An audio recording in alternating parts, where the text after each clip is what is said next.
पानी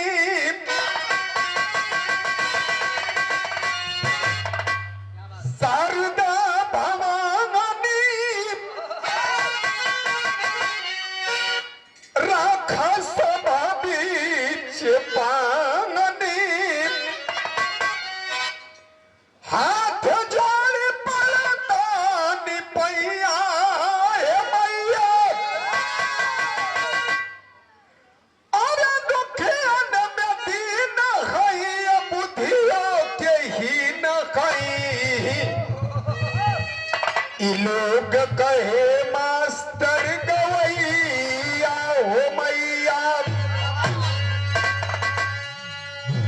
पड़तानी पैया सुना हो देवी मैया जो हद बिदत बहती न रहती हो। अलग गुरु जी बसा दुई लाइन अरे सोचली हमनी के हे मैया हो महन की चूड़ी लगावे राजकुमार गुरु जी महन की चूड़ी लगावे के मौका कम मिले था सोचली हमनी क्या भूला गइलू माई हो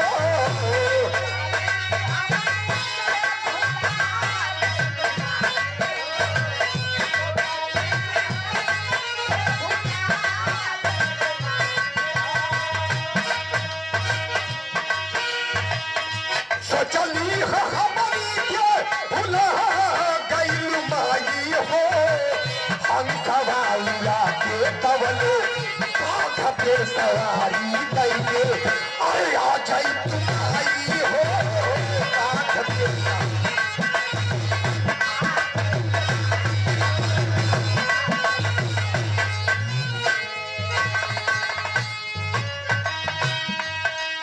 ज्यादा पढ़े लिखे ना है गुरुजी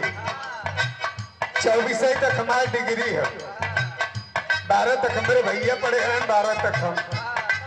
घंटों दे सना पाथर आखिरी लाइन बोले करे लेकिन कई लाइन बोल के बस कार्यक्रम आप पानी को विराम देंगे भाई हर की